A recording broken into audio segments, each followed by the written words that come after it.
Police নিরপেক্ষ থাকলে আসন্ন নির্বাচন ইতিহাস সৃষ্টি করবে জানালেন স্বরাষ্ট্র উপদেষ্টা। নির্বাচনের ব্যবস্থাপনা নিয়ে ইইউ প্রতিনিধিদের সন্তোষ।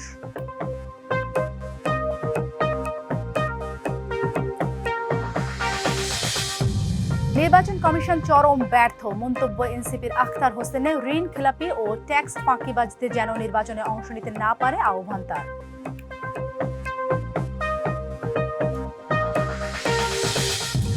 বেগম রোকেয়া বিশ্ববিদ্যালয়ে দুদকের অভিযান, প্রাথমিক তদন্তে বেশ কয়েকজন কর্মকর্তা কর্মচারীর শিক্ষা সনদে অসঙ্গতি।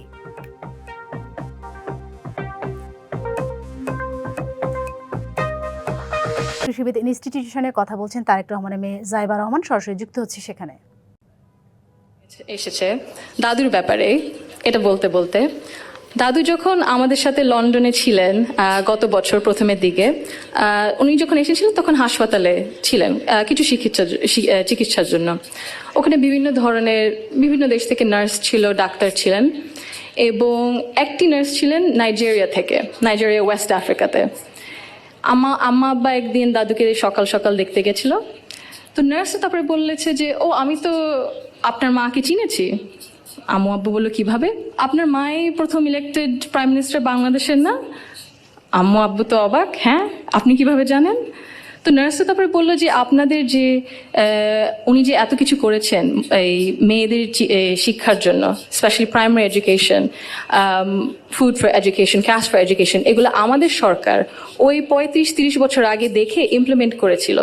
আর ওই কারণে লক্ষ লক্ষ মেয়েরা গ্রাম অঞ্চলে, ওদের দেশে গ্রাম অঞ্চলে বিভিন্ন জায়গায় সদরে এখনো শিক্ষা পাচ্ছে, অন্তত প্রাইমারি এডুকেশন লেভেলে। সো ভাবলাম একটু শেয়ার যদি করি, এখানেই করবো আপনাদের সাথে।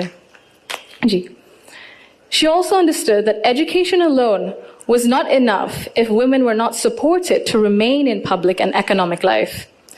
Supporting women to access credit, build livelihoods, and grow small businesses mattered. So did recognizing the realities of motherhood, of childcare, and that required systems being strengthened around maternity leave and childcare, which she did. That is because women were made to choose between family and participation in the economy.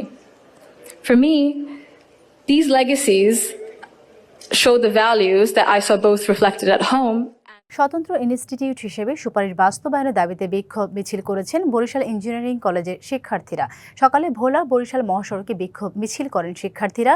পরে কলেজের মূল ফটকে সংক্ষিপ্ত সমাবেশে শিক্ষার্থীরা জানান, দীর্ঘদিন ধরে চলমান বৈষম্য নিরসনের দাবিতে দেশের 4টি বিশেষায়িত সরকারি ইঞ্জিনিয়ারিং কলেজের শিক্ষার্থীরা আন্দোলন করছেন।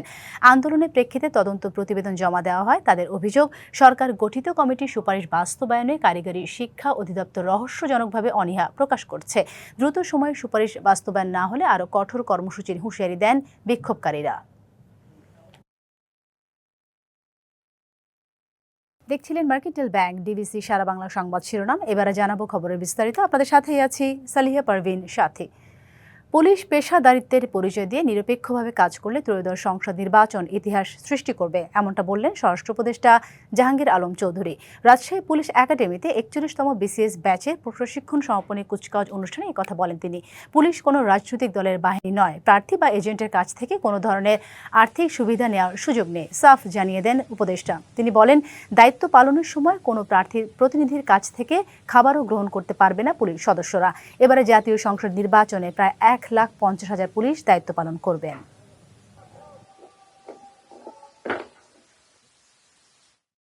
মত প্রকাশের স্বাধীনতা, মানবিক মর্যাদা এবং আইনের শাসন এসব রক্ষা করার দায়িত্ব মাঠ পর্যায়ে পুলিশের আচরণের সঙ্গে সরাসরি যুক্ত। আপনারা যদি জনগণের আস্থার জায়গায় দাঁড়াতে পারেন তবে আইন প্রয়োগ সহজ হয়।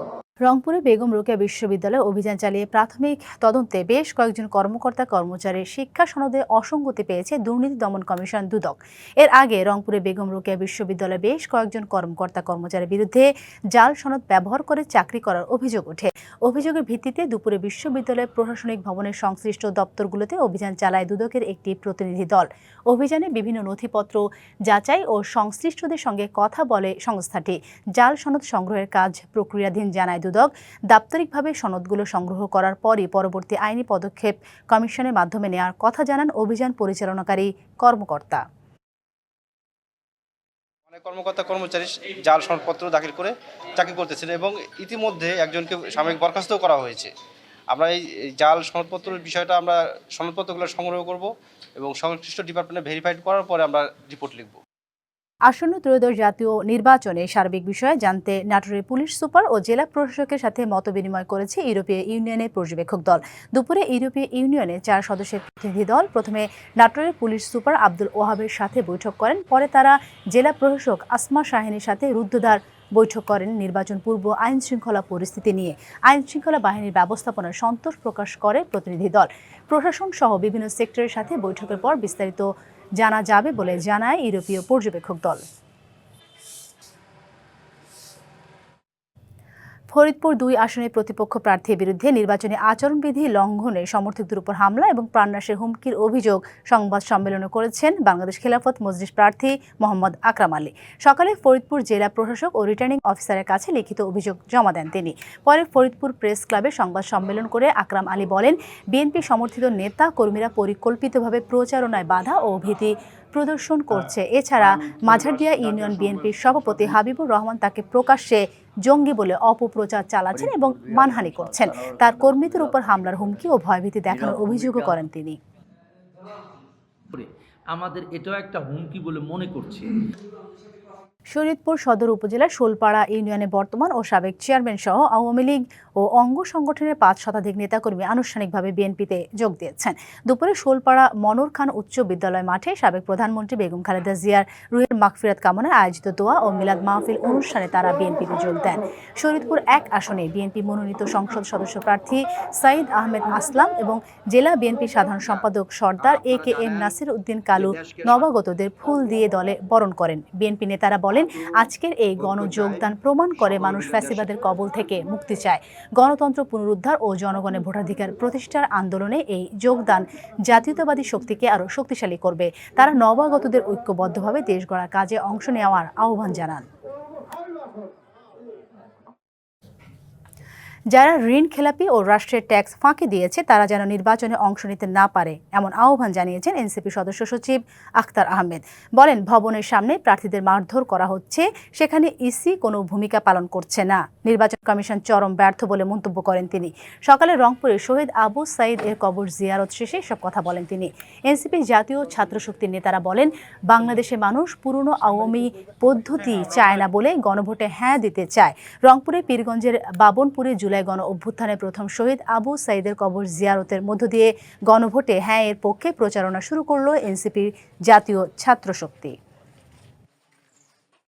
এই যে নতুন বাংলাদেশের জন্য জীবন দিয়েছিলেন, একটা ফ্যাসিবাদ মুক্ত বাংলাদেশ, একটা গণতন্ত্রের বাংলাদেশ যেখানে মানুষের ভোটাধিকার থাকবে এবং রাষ্ট্রীয় প্রতিষ্ঠানগুলো সুন্দরভাবে নাগরিককে সেবা প্রদান করবে এবং একই সাথে এক দলের কর্তৃত্ব বা এক ব্যক্তির কর্তৃত্বে নয় এবং একটা অংশগ্রহণমূলক পদ্ধতির মধ্য দিয়ে রাষ্ট্র কাঠামোটা পরিচালিত হবে।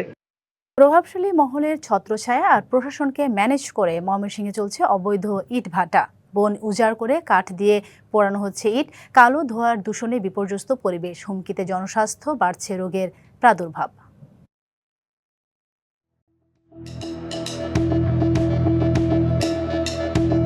ময়মনসিংহ হয়ে ঢাকা মহাসড়কের পাশের আবাদি জমিতেই গড়ে উঠেছে কয়েকশো ইটভাটা, যেগুলোর বেশিরভাগেরই নেই পরিবেশ ছাড়পত্র। অনুমোদন নেই 307টি ভাটার 276টির। পার্শ্ববর্তী বন উজাড় করে সেই কাঠ দিয়েই পোড়ানো হচ্ছে ইট। পরিবেশের ওপর পড়ছে বিরূপ প্রভাব। শুধু তাই নয়, প্রশাসনের চোখের সামনেই কাটা হচ্ছে আবাদি জমির উপরিভাগ বা টপ সয়েল। যদিও ইট প্রস্তুত ও ভাটা স্থাপন আইনে কৃষি জমির মাটি ব্যবহার নিষিদ্ধ। অবৈধ ইটভাটার বিরুদ্ধে কথা বললে দেয়া হয় হুমকি। দোয়া তো পরিবেশের ক্ষতি হয় অনেকেই, দোয়া ইটভাটার তো দোয়া করে ক্ষতি হয়। স্কুলের বাচ্চারা স্কুলের পরে পাশেই খোলা, ওইখানে শ্বাসকষ্টর কষ্ট, তারপর বয়স্ক মুরব্বীগর তাদেরও কষ্ট হয় চলাফেরা। ধান খেত নাই, এখন বিল বানায় ফেলাইছে মাটি কাটে নিয়া। এরপরে আপনার নারকেল গাছে নারকেল নাই, কোনো গাছে ফল আসে না। এখন অনেক ক্ষয়ক্ষতি হইতেছে, কিন্তু কেউ বলার মতো কেউ নাই। উচ্চ আদালতের নির্দেশনা থাকার পরেও ইটভাটাগুলো বন্ধ করা যাচ্ছে না। যদিও পরিবেশ অধিদপ্তর এবং জেলা প্রশাসক সমন্বিতভাবে এ সকল ইটভাটায় অভিযান চালাচ্ছে, কিন্তু যে সকল ইটভাটা গুড়িয়ে দিচ্ছে বা ভেঙে দিচ্ছে বা অভিযান পরিচালনা করছে, সেই ইটভাটাগুলো সপ্তাহ না পেরোতে আবার নতুন করে চালু হচ্ছে। কোটি টাকা বিনিয়োগ করা এসব ভাটার নেই বৈধ কাগজপত্র, পাওয়া যায়নি ট্রেড লাইসেন্সও। আমাদের জনতা ব্রিক্সের আবেদন করা হয়েছে, এটি প্রক্রিয়াধীন আছে। আবেদন করার জন্য যা যা প্রয়োজন ছিল সবগুলো আমাদের দেওয়া হয়েছে। পরিবেশ মন্ত্রণালয় আবেদনের জন্য আবেদন করছি লাইসেন্সের জন্য। আমাদের সারা বাংলাদেশের লাইসেন্স দেওয়াটা বন্ধ, সরকারি ইচ্ছা করলে দিতে পারে। এদিকে জনবল সংকটের দোহাই দিয়ে নিয়মিত অভিযান পরিচালনা সম্ভব হচ্ছে না বলে দাবি পরিবেশ অধিদপ্তরের। এবং 276টি অবৈধ ইটভাটা রয়েছে। যেহেতু আমাদের ইচ্ছা করলেই সব দিন মোবাইল কোড করতে পারে না, এর সাথে বেশ কয়েকটা ডিপার্টমেন্ট জড়িত আছে, এই জন্য একটু সময় সাপেক্ষ সবসময় ইচ্ছা থাকলেও পারা যায় না মোবাইল কোড পরিচালনা করতে। তবে জেলা প্রশাসকের দাবি, অবৈধ ইটভাটার বিরুদ্ধে চলে নিয়মিত অভিযান। নির্বাচনকালীন সময়ে আমাদের ব্যস্ততার মাঝেও পরিবেশের বিষয়ে আমাদের গুরুত্ব দিয়ে আমরা যথাসম্ভব চেষ্টা করে যাচ্ছি। ইতিমধ্যে কয়েকটি উপজেলায় আমরা মোবাইল কোর্টের মাধ্যমে টপ সয়েল কাটা অথবা কাঠ পোড়ানোর বিষয়ে আমরা মোবাইল কোর্ট সম্পাদন করেছি। তো এটি আসলে চলমান প্রক্রিয়া, এটি চলছে। এখনই ফসলি জমি ও লোকালয় ঘেঁষা ইটভাটা বন্ধ না হলে পরিবেশ প্রতিবেশ দীর্ঘমেয়াদী ক্ষতির মুখে পড়বে, এমনটাই শঙ্কা স্থানীয়দের। ইমরান হাসান রাব্বি, ডিবিসি নিউজ, ময়মনসিংহ। কনকনে শীতে পঞ্চগড়, ঠাকুরগাঁও, চুয়াডাঙ্গা সহ বিভিন্ন জেলায় জনজীবন ব্যাহত। সর্বনিম্ন তাপমাত্রা পঞ্চগড়ে তেঁতুলিয়া 8.5 ডিগ্রি সেলসিয়াস রেকর্ড করা হয়েছে। হালকা কুয়াশায় শীতের আমেজ ঠাকুরগাঁয়ে জেলার সর্বনিম্ন তাপমাত্রা রেকর্ড করা হয়েছে 10 ডিগ্রি সেলসিয়াস। প্রয়োজন ছাড়া লোকজন বাইরে তেমন বের হচ্ছে না। মাঘের শুরুতে চুয়াডাঙ্গার তাপমাত্রা কিছুটা বাড়লেও কনকনে শীত কমেনি। সকাল থেকে সূর্যের দেখা মিললেও উত্তরের হিম বাতাসের কারণে শীতের তীব্রতা আরও বেশি অনুভূত হচ্ছে। স্থবির হয়ে পড়েছে স্বাভাবিক জীবনযাপন। জেলার সর্বনিম্ন তাপমাত্রা রেকর্ড করা হয়েছে 11.2 degree Celsius.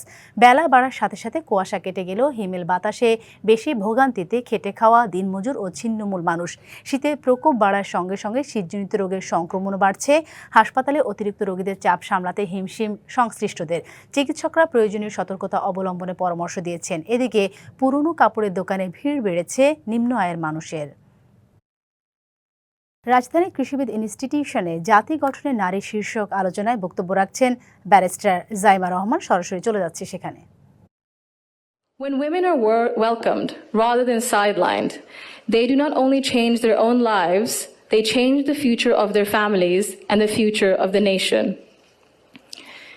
If Bangladesh wants real progress, not symbolic success stories, but sustained national development, then empowerment cannot stop only at classrooms, only in offices or policies.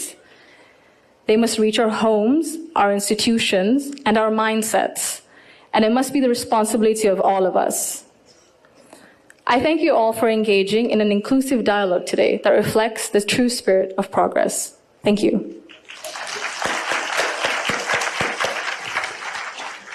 Thank you so much for your valuable opinion and remarks, Barrister Zaima Rahman. May I kindly request you to be seated on the stage with us. চট্টগ্রামে চান্দগাঁও আবাসিক এলাকায় স্বামীর ছুরিকাঘাতে গৃহবধূর মৃত্যু হয়েছে। আটক করা হয়েছে অভিযুক্ত স্বামীকে। সকালে চান্দগাঁও আবাসিকের বি ব্লক 14 নম্বর গ্যারেজ এলাকায় এই ঘটনা ঘটে। নিহত বোনের অভিযোগ, আগের বিয়ে গোপন করে সালমাকে বিয়ে করেছিল জসিমউদ্দিন। এছাড়া বছরখানেক আগে 1.5 লাখ টাকার বিনিময়ে সালমা শিশুকে বিক্রি করে দেয় জসিম। সেই থেকে শুরু হয় দাম্পত্য কলহ। এরই জেরে সকালে সালমাকে ছুরিকাঘাত করে হত্যা করেন জসিম। ঘটনার পর স্থানীয়রা অভিযুক্তকে আটক করে গণধোলাই দিয়ে পুলিশের কাছে সোপর্দ করে। কক্সবাজার রামুতে বসতঘরে ধানের বস্তা থেকে 13টি গুলিসহ অস্ত্র ব্যবসায়ীকে আটক করেছে পুলিশ। মহেশখালীতে অভিযান চালিয়ে 4টি বন্দুক ও গুলি উদ্ধার করা হয়েছে। শনিবার মধ্যরাতে রামু উপজেলার ঈদগড় ইউনিয়নের পাইন্নাসিয়া এলাকায় অভিযান চালানো হয়। পুলিশ জানায়, অস্ত্র মজুদের খবরে অভিযান চালিয়ে নূর মোহাম্মদ নামে একজনকে আটক করা হয়, বাকিরা পালিয়ে যায়। পরে ঘরে তল্লাশি চালিয়ে ধানের বস্তার ভেতর থেকে 13টি গুলি উদ্ধার করা হয়। আটক নূরের বিরুদ্ধে অস্ত্র, ডাকাতি ও চাঁদাবাজি সহ নানা অভিযোগে 5টি মামলা করা হয়েছে। এদিকে কক্সবাজারের মহেশখালীতে নৌবাহিনী ও কোস্টগার্ডের যৌথ অভিযানে 2টি বন্দুক ও 4টি গুলি উদ্ধার করা হয়েছে। তবে অভিযানকালে দুষ্কৃতিকারীরা পালিয়ে যাওয়ায় কাউকে আটক করা সম্ভব হয়নি বলেও জানান তিনি। 2 যুগ পর 25শে জানুয়ারি চট্টগ্রামে যাচ্ছেন বিএনপি চেয়ারম্যান তারেক রহমান। তার আগমন ঘিরে সকালে নগরী পোলো গ্রাউন্ড মাঠ পরিদর্শনে যান city mayor doctor Shahadat Hossain. এ সময় মাঠের নানা অবকাঠামো পরিদর্শন শেষে নানা দিক নির্দেশনা দেন তিনি। তারেক রহমানের চট্টগ্রাম আগমন ঘিরে বিপুল উৎসাহ উদ্দীপনা নেতাকর্মীদের মাঝে, চলছে নানা প্রস্তুতি। এর আগে 2005 সালে সবশেষ চট্টগ্রামে গিয়েছিলেন তারেক রহমান, আর 2012 সালে সবশেষ পোলো গ্রাউন্ড মাঠে জনসভা করেছিলেন বেগম খালেদা জিয়া। এবারে জনসভায় কয়েক লাখ মানুষের জনসমাগম হবে বলে আশা নেতাকর্মীদের। বাংলাদেশের মানুষ ওনাকে দেখার জন্য এবং চট্টগ্রামের মানুষ ওনাকে দেখার জন্য উন্মুখ হয়ে আছে। উনি চট্টগ্রামবাসীর জন্য কি বার্তা নিয়ে আসছে এবং ওই বার্তাকে উপলক্ষ করে আমরা মনে করি ইনশাল্লাহ আগামী এই জনসমাবেশটি জনসমুদ্রে পরিণত হবে। আইন শৃঙ্খলা পরিস্থিতি স্বাভাবিক রাখতে সীমান্ত শহর টেকনাফে কাজ করছে নৌবাহিনীর বিশেষ কন্টিনজেন্ট। একক ও যৌথ অভিযানে উদ্ধার করা হয়েছে অস্ত্র ও মাদক, আটক করা হয়েছে বেশ কয়েকজন অপরাধীও। ত্রয়োদশ সংসদ নির্বাচনে সুষ্ঠু পরিবেশ নিশ্চিতের পাশাপাশি জনগণের নিরাপত্তা নিশ্চিতে সর্বোচ্চ সতর্কতার কথা জানিয়েছে নৌবাহিনী। পাহাড় এবং সাগর ঘেরা সীমান্ত উপজেলা টেকনাফ সৌন্দর্য মুগ্ধ করলেও দুর্গম প্রকৃতির সুযোগে কখনো কখনো বেপরোয়া হয়ে ওঠে অপরাধীরা। ফলে মাদকদ্রব্য, মানব পাচার, অবৈধ অস্ত্র এবং অপহরণ কার্যক্রমের জন্য ঝুঁকিপূর্ণ হিসেবে পরিচিত অঞ্চলটি। আইন শৃঙ্খলা পরিস্থিতি স্বাভাবিক রাখতে টেকনাফে মোতায়েন করা হয়েছে নৌবাহিনীর বিশেষ কন্টিনজেন্ট। অভিযানে উদ্ধার করা হয়েছে ইয়াবা, ক্রিস্টাল মেথ সহ বিভিন্ন ধরনের মাদক ও আগ্নেয়াস্ত্র। আটক করা হয় মাদক কারবারি, মানব পাচারকারী ও ডাকাত সহ 28 জনকে। নিরাপত্তা, মানব পাচার প্রতিরোধ, অবৈধ অস্ত্র উদ্ধার এবং সমুদ্রপথে অপরাধ দমনে অগ্রণী ভূমিকা পালন করে আসছে। নৌবাহিনীর এই কন্টিনজেন্ট টেকনাফের জল, স্থল ও সীমান্তে গোয়েন্দা তথ্যের ভিত্তিতে সুনির্দিষ্টভাবে একক ও যৌথ অভিযান পরিচালনা করেছে। নির্বাচনের সময় সুষ্ঠু পরিবেশ বজায় রেখে জনগণের ভোটাধিকার ও নিরাপত্তা নিশ্চিতেও কাজ করে যাচ্ছে নৌবাহিনী। সাধারণ জনগণ যেন সম্পূর্ণ নিরাপত্তার সাথে নির্বিঘ্নে তাদের সাংবিধানিক ভোটাধিকার প্রয়োগ করতে পারে, সেই উদ্দেশ্যে আমরা সর্বোচ্চ সতর্কতা এবং পেশাদারিত্ব এবং দায়িত্বশীলতার সাথে বাংলাদেশ নৌবাহিনীর প্রত্যেকটি সদস্য তাদের কর্তব্যে দৃঢ়প্রতিজ্ঞ থাকবে। 2025 সালের ফেব্রুয়ারি থেকে নৌবাহিনীর এই কন্টিনজেন্ট টেকনাফে 20টি একক ও 23টি যৌথ অভিযান পরিচালনা করে। মাদক ছাড়াও 29টি দেশীয় অস্ত্র, 6টি বিদেশি পিস্তল, 10টি HE গ্রেনেড এবং 180 রাউন্ড গোলা জব্দ করা হয়। DBC news desk. দেশের ভোগ্যপণ্যের প্রধান পাইকারি বাজার চট্টগ্রামের খাতুনগঞ্জে রমজানকে সামনে রেখে আমদানি বাড়িয়েছে ব্যবসায়ীরা। আমদানিকারকরা বলছেন, যে হারে পণ্য আমদানি হচ্ছে তাতে সংকট বা দাম বৃদ্ধির সুযোগ নেই। এক মাস পরেই শুরু রমজান মাস। এরই মধ্যে আমদানি বেড়েছে ছোলা, চিনি, খেজুর, তেলসহ বিভিন্ন ভোগ্যপণ্যের। 2024 সালের ডিসেম্বর থেকে মার্চ পর্যন্ত রমজানের আগে ছোলা, চিনি, খেজুর ও বিভিন্ন ডালসহ নানা ভোগ্যপণ্য আমদানি হয়েছিল 10,28,000 টনের মতো। আর এবার অক্টোবর থেকে ডিসেম্বরের মধ্যে সেসব পণ্য আমদানি হয়েছে প্রায় 9 লাখ টন। জানুয়ারিতে এই পরিমাণ আরও বাড়বে। আমদানি অন প্রসেসে বিশেষ করে খেজুরটা আমদানি হচ্ছে, শুল্ক হারটা কমানো হয়েছে, সেটা একটা বিষয়। এখন যে ট্রেন্ডটা যেটা দেখা যাচ্ছে এই বছরে, তাতে মনে হচ্ছে যে গত অর্থ বছরে রমজানের সময় যেটা হয়েছিল আমদানি, তার তুলনায় হয়তো বেড়ে যাবে। চট্টগ্রাম সমুদ্র বন্দরের উদ্ভিদ সংঘ নিরোধ কেন্দ্রের পক্ষ থেকে আমদানির পথে রয়েছে বিভিন্ন ভোগ্যপণ্য। পর্যাপ্ত পরিমাণে আইপি দেওয়া আছে এবং আমদানিকারকরা স্বাভাবিকভাবে আমদানি করতেছে এবং আশা করি যে রমজান শুরু হওয়ার আগেই সমস্ত পণ্য আমদানি হয়ে যাবে। রমজানে সংকট বা দাম বাড়ার সুযোগ নেই বলে জানান ব্যবসায়ীরা। এই মুহূর্তে রমজান ভিত্তিক পণ্যের সেলটা বেশি, ডিমান্ডের তুলনায় সাপ্লাই অনেক সময় বেড়ে যাচ্ছে, কম্পিটিশনটা আরও বেশি হবে এবং পণ্যের দাম হাতের নাগালে থাকবে। দ্রব্যমূল্যের বাজার স্থিতিশীল রাখতে তদারকি জোরদার করার পরামর্শ সংশ্লিষ্টদের। মাসুদুল হক, ডিবিসি নিউজ, চট্টগ্রাম। পার্বত্য চট্টগ্রামের সম্প্রীতি জোরদার ও সব নাগরিকের ন্যায্য অধিকার নিশ্চিতের দাবিতে লিফলেট বিতরণ ও পথসভা কর্মসূচির ঘোষণা দিয়েছে CH3 সম্প্রীতি জোট। সকালে খাগড়াছড়ি প্রেস ক্লাবে আয়োজিত সংবাদ সম্মেলনে সমতা, শান্তি, স্বীকৃতি এই মূল মন্ত্র সামনে রেখে কর্মসূচির ঘোষণা দেয় তারা। এ সময় সংগঠনের পক্ষ থেকে জাতিসত্তার সাংবিধানিক স্বীকৃতি, ভূমি সমস্যার ন্যায়সঙ্গত সমাধান সহ স্বচ্ছতা ও জবাবদিহিতা নিশ্চিতের দাবি জানানো হয়। নেতারা বলেন, পার্বত্য চট্টগ্রামে টেকসই শান্তি প্রতিষ্ঠায় সকল সম্প্রদায়ের ঐক্য, পারস্পরিক শ্রদ্ধা এবং রাষ্ট্রের প্রতি দায়বদ্ধতা অপরিহার্য। চট্টগ্রামের রাঙ্গুনিয়ায় অগ্নিকাণ্ডে ক্ষতিগ্রস্ত পরিবারদের মাঝে শীতবস্ত্র ও আর্থিক সহায়তা দিয়েছে বেতাগী মানবিক ফাউন্ডেশন। শনিবার মধ্য বেতাগী সরকারি প্রাথমিক বিদ্যালয় মাঠে আয়োজন করা হয়। এ সময় সহায়তা পেয়ে স্বস্তি প্রকাশ করেছেন ক্ষতিগ্রস্ত পরিবারগুলো। এতে সভাপতিত্ব করেন ফাউন্ডেশনের সভাপতি রাশিদুল ইসলাম। প্রধান অতিথি হিসেবে উপস্থিত ছিলেন রাঙ্গুনিয়া উপজেলা নির্বাহী কর্মকর্তা মোহাম্মদ নাজমুল হাসান। এছাড়া বিশেষ অতিথি ছিলেন বেতাগী মডেল থানা ভারপ্রাপ্ত কর্মকর্তা আরমান হোসেন। সামনে রেখে বেতাগী সকল সদস্য। খাগড়াছড়িতে প্রাথমিক শিক্ষার গুণগত মান উন্নয়নে শিক্ষা সংশ্লিষ্ট ও অংশীজনের ভূমিকা শীর্ষক মতবিনিময় সভা হয়েছে। সকালে পৌর টাউন হলে প্রাথমিক শিক্ষা অধিদপ্তর ও খাগড়াছড়ি পার্বত্য জেলা পরিষদের যৌথ উদ্যোগে আয়োজন করা হয়। এতে প্রধান অতিথি ছিলেন প্রাথমিক ও গণশিক্ষা মন্ত্রণালয়ের উপদেষ্টা অধ্যাপক ডাক্তার বিধান রঞ্জন রায় পোদ্দার। সভায় রাঙ্গামাটি ও খাগড়াছড়ি জেলা প্রাথমিক শিক্ষার অগ্রগতি, মূল্যায়ন সহ সংকট, সমস্যা ও করণীয় নিয়ে নানা বিষয়ে আলোচনা হয়। এতে দুই জেলার 200 প্রাথমিক বিদ্যালয়ের প্রধান শিক্ষক, শিক্ষা কর্মকর্তা, প্রশাসনের কর্মকর্তা সহ অনেকে অংশ নেন। এ সময় বক্তারা আইসিটি ক্লাস, নেটওয়ার্কিং সেবা চালু, বিদ্যুৎ সরবরাহ ব্যবস্থা নিশ্চিত সহ অভিভাবকদের সচেতন করার উপরে জোর দেন। চট্টগ্রামের ফটিকছড়ির রোসাংগিরিতে উম্মুল আশিকিন মুনাওয়ারা বেগম এতিমখানা ও হেফজখানায় 2025 সালে হেফজ সম্পন্নকারী শিক্ষার্থীদের দপ্তরে ফজিলত প্রদান অনুষ্ঠিত হয়েছে।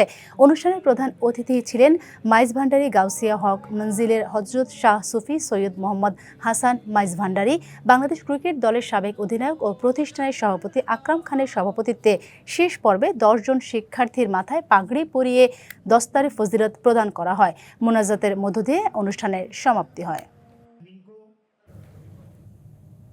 চট্টগ্রামে চন্দনাইশ বৌদ্ধ পরিষদ আয়োজিত বার্ষিক বৃত্তি প্রদান, কৃতি শিক্ষার্থী সংবর্ধনা, গুণীজন সম্মাননা ও শিক্ষা উপকরণ বিতরণ হয়েছে।